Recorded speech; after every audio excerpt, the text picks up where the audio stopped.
It began not with a thunderous speech, but with the quiet rustle of paper. No grand declaration, no fiery address, just a simple government memo quietly delivered. This was how Burkina Faso, long reliant on foreign aid, announced its break from the world of donors. The memo, dry and bureaucratic, was explosive in content. All aid agreements terminated, conditional loans rejected, a new path charted with domestic resources.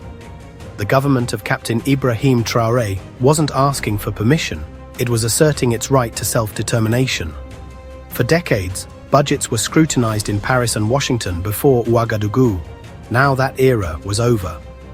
The memo was a quiet act of defiance, a rejection of paternalistic oversight and a reclaiming of national agency.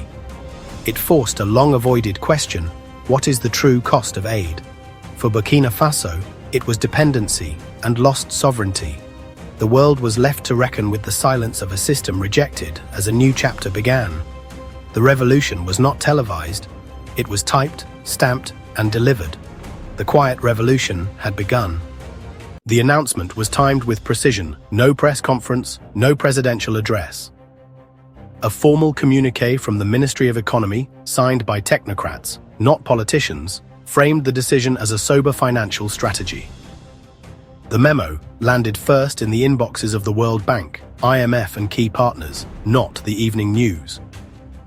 By avoiding spectacle, the government controlled the narrative, presenting the end of aid as the logical next step in national reclamation. The timing, after months of consolidation under Captain Traoré, left little room for immediate international backlash. For citizens, the news trickled out as a move toward dignity and self-sufficiency, not confrontation. The quietness was its strength, a sign that the foundations for this new era had already been laid. Burkina Faso was not preparing for a fight, but for the hard work of building on its own terms. Foreign aid in Burkina Faso began as a promise of partnership, but quickly became a cycle of debt and dependency. Loans from the World Bank, IMF, and former colonial powers came with heavy conditions: privatization, austerity, and the retreat of the state from public services. International NGOs filled the gap, creating a parallel system that undermined local capacity and sovereignty. National priorities shifted with donor trends, leaving projects unfinished and the economy extractive and dependent. The debt burden funneled wealth out of the country, while the aid industry became a symbol of both poverty and reliance. Thomas Sankara's warning, "He who feeds you, controls you," echoed through generations. The decision to end aid was a rejection of this history and the invisible chains it forged. Burkina Faso was choosing to break free, no matter the risks. Captain Traoré's strategy was clear: Burkina Faso's wealth lay in its gold, not in foreign generosity. For years, gold profits flowed out to multinationals. The government moved to reclaim control, nationalizing key mines, building a state refinery, and demanding more from foreign companies. Now, for the first time, Burkina Faso could process and sell its own gold, turning a source of exported wealth into the engine of its budget. This bold move was backed by the Alliance of Sahel States, AES, a new bloc with Mali and Niger, united by shared security threats and a desire for sovereignty. The AES provided diplomatic cover and a unified front, allowing coordinated policies and a stronger bargaining position. Plans for a shared currency and deeper integration signaled a long-term vision. Regional solidarity emboldened Traoré to take a step that once seemed unthinkable. The end of aid was not just nationalistic. It was a calculated collective move. Gold and alliances, not donors, would now shape Burkina Faso's future. With aid gone, Burkina Faso unveiled a radical new budget built on domestic resources. Gold is now the backbone, projected to provide nearly 40% of state income thanks to the new refinery and direct state purchases from miners. Tax reform is the second pillar: a digital system, new levies on luxury and telecoms, and a push to widen the tax base. The Patriotic Contribution Initiative aims to boost non-mining tax revenue by 25% in the first year. Strategic partnerships with Russia, China, and Turkey bring infrastructure in exchange for resources, avoiding new Western debt. The budget prioritizes security, but also invests in schools, clinics, scholarships, and loans for entrepreneurs through the Sovereignty Fund. The message, Burkinabe resources will build a Burkinabe future. The government is betting that self-reliance can deliver what donor-driven projects could not. The stakes are high, but the direction is clear. The era of dependency is over. Now comes the test of independence. In Western capitals, Burkina Faso's move triggered alarm not for humanitarian reasons, but for loss of leverage. Aid had long been the West's tool for shaping policy, ensuring influence over everything from economics to security. With that tool gone, the West became just another voice, stripped of its power to dictate terms.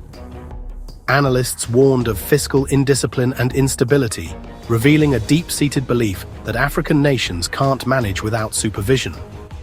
The pivot toward Russia and China is seen as a direct challenge to Western interests. Official statements are cautious, but behind the scenes, there's frustration and fear of a domino effect across Africa. If Burkina Faso succeeds, others may follow, threatening the post-colonial order. The loss of Ouagadougou could signal a much larger loss of influence. On the ground, the end of aid is reshaping daily life, sometimes with pride, sometimes with pain. Construction worker Adama Ouedraogo builds schools with local bricks funded by the Sovereignty Fund. "It feels like we're building for ourselves," he says. University student Fatoumata Diallo, on a new scholarship, sees hope. "Now, we manage our own resources. My degree means something here." But in rural clinics, nurse Ibrahim Traoré faces shortages as NGO funding dries up. "We tell people to be patient. This is the price of freedom. But it's hard." Small business owner Aissata Sanogo sees a boost from the Buy Burkinabe campaign, but new taxes squeeze her profits. "We all have to contribute. I hope we'll see the benefits soon." The transition is tough: logistical gaps, rising costs, and uncertainty. Yet, there's a sense of shared sacrifice and hope for a better tomorrow. The government's greatest test is bridging the gap between promise and reality. For many, the dream of self-reliance is worth the struggle. The nation is learning in real time what it means to stand alone. The stakes are personal, not just political. Every brick, every clinic, every tax paid is a step toward a new identity. The future is unwritten, but the people are determined to shape it. The path of self-reliance is fraught with risk. Gold revenues are volatile. A price drop or security crisis could blow a hole in the budget. Critics warn that betting everything on one commodity is dangerous. There's no safety net if gold fails.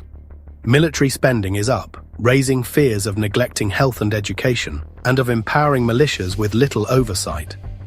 Some accuse the government of using sovereignty to justify authoritarian rule, silencing dissent and ruling by decree. The challenge of replacing the vast aid machinery is immense. Can the state deliver on its promises? Corruption and inefficiency loom as threats. The tightrope is long, and the fall could be devastating. Burkina Faso's move is echoing across West Africa, especially among its AES allies, Mali and Niger. If successful, it could inspire a wave of resource nationalism and economic independence across the continent. The AES Bloc is exploring a shared currency and deeper integration, challenging the dominance of the CFA franc and Western influence. Across Africa, young people and intellectuals see this as a second independence, a fight for economic sovereignty. But the move also deepens rifts with established regional bodies and Western-aligned governments. The outcome in Burkina Faso will shape the future of Pan-Africanism. Success could trigger a regional cascade. Failure would be a cautionary tale. The continent is watching, and the stakes are continental. The world's reaction is split. Western governments issue muted statements, hoping to avoid confrontation and further alienation. Media coverage focuses on risk and instability, rarely mentioning popular support or the history of dependency. Russia and China praise the move, offering investment and partnership as alternatives to Western aid. Across Africa, civil society and youth movements express solidarity, seeing Burkina Faso as a symbol of hope. Hashtags like Burkina Faso Rising Trend, signaling a generational shift. The world is watching two movies, one of disaster, one of liberation. The narrative depends on where you stand. Burkina Faso has thrown open the door to a new future, not just for itself, but for Africa. The question now, can a nation, armed with its own resources and a fierce sense of sovereignty, truly stand on its own? The risks are immense: volatile markets, state-building challenges, and powerful interests hoping for failure. But if Burkina Faso succeeds, it will prove that an alternative is possible. It could inspire a new era of African independence built on self-reliance and control of its own wealth. The story is being written in real time, a test of hope, sacrifice, and audacity. The world watches to see what lies on the other side of this open door. Will it be a new dawn or a painful lesson? The answer will shape the destiny of a continent. This is Insight Africa, where the future is written by us.